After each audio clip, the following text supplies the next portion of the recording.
प्रिय विद्यार्थी मित्रांनो, आपण प्रिपोजिशन्स बघत आहोत. डेफिनेशन व्याख्या. Preposition is a word that comes before noun और प्रोनाउन. नाम किंवा सर्वनाम याच्या अगोदर येणारा शब्द अँड इस्टॅब्लिश द रिलेशन आणि प्रस्थापित करेल संबंध बिटवीन नाउन नामासोबत नामामध्ये and other parts of the sentence आणि वाक्यातील इतर भागाशी. काही प्रिपोजिशन्स उदाहरणादाखल दिलेले आहेत. at, on, in, by, with, among, between, for, under, below, beneath, etc. आज आपण बघणार आहोत along, across, around, through हे prepositions. along, across, around, through यांना आपण समजून घेणार आहोत. Prepositions of movement are used to show movement from one place to अनादर.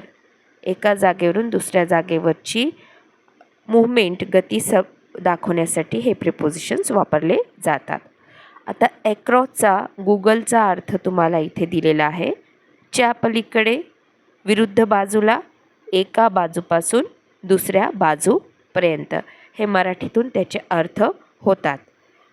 तर जेव्हा केव्हा तुम्ही डिक्शनरीमध्ये बघसाल तेव्हा ॲक्रॉस हा शब्द वेगवेगळ्या प्रकारे असा वापरला जाईल.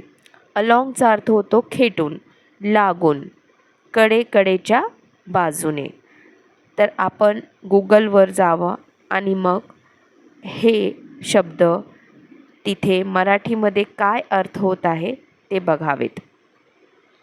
त्याच्यानंतर आपण बघणार आहोत थ्रू.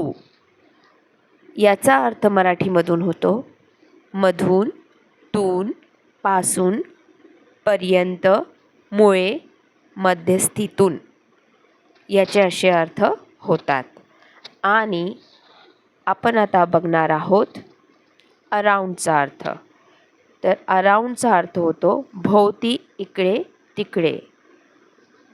या ठिकाणी काही उदाहरणे दिलेली आहेत. We sat around the table. आम्ही टेबलाभोवती बसलो. He put his arm around her. त्याने तिच्या भोवती आपला हात ठेवला. A crowd had gathered around the scene of the accident. She had a scarf around her neck.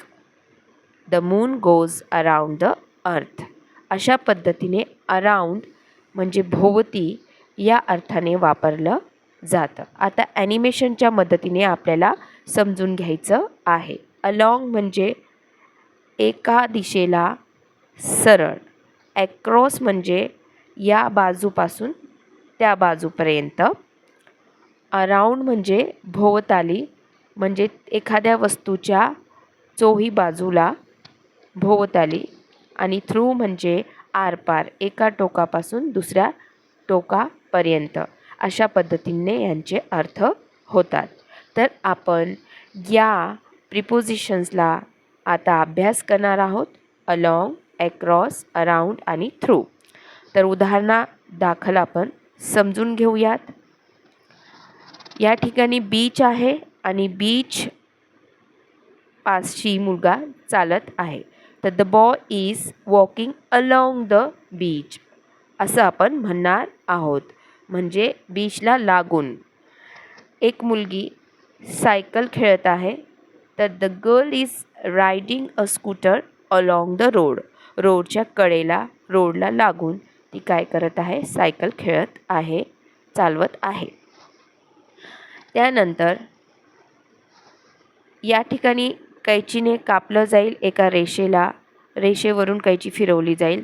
Cut along the dotted line म्हणजे एका सरळ रेषेत कापा. आता बघूया ॲक्रॉसबद्दल. ॲक्रॉस म्हणजे एका बाजूहून दुसऱ्या बाजूकडे जाणे.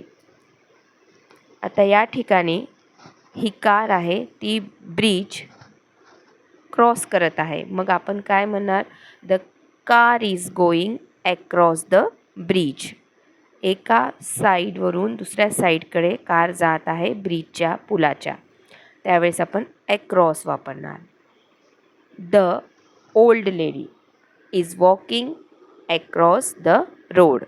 रोडच्या या किनाऱ्यावरून त्या किनाऱ्याकडे ही महिला वृद्ध महिला जात आहे.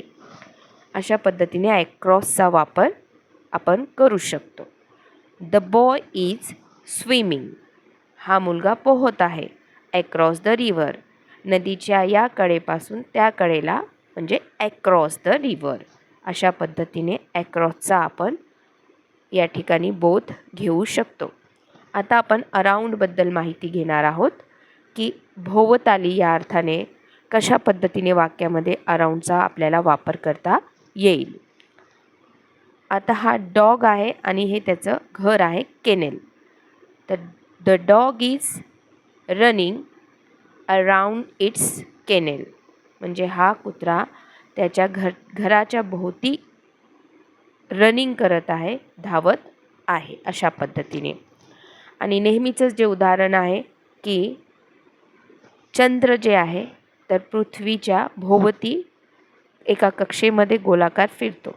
The moon goes around the earth. अशा पद्धतीने अराउंडचा अर्थ बोध तुम्हाला या ठिकाणी समजून घ्यायचा आहे. एक ट्री आहे आणि बर्ड आहे. तर हे जे बर्ड आहे, the bird is flying around the tree. तर हे मूव्हमेंट दाखवणारे प्रिपोजिशन्स आहे. Along, across, around, around the tree. अशा पद्धतीने पिक्चरमध्ये दाखवल्याप्रमाणे. आता थ्रूबद्दल आपण काही एक्झाम्पल्स बघूयात. आर पार होणे. आता हा रॅट आहे, उंदीर. हा त्या पाईपमधून एका बाजूने दुसऱ्या बाजूने आरपार झाला. The rat is going through a pipe. च्या मधून, through. The thief is entering the house through a window. म्हणजे घरामध्ये हा चोर शिरत आहे थ्रू अ विंडो म्हणजे खिडकीतून. The train is running through the tunnel. बोगद्यातून ही ट्रेन, आगगाडी धावत आहे. Through the train. अशा पद्धतीने मित्रांनो आपण हे प्रिपोजिशन्स पाहिले. व्हिडिओ पाहिल्याबद्दल धन्यवाद. Like, share and subscribe.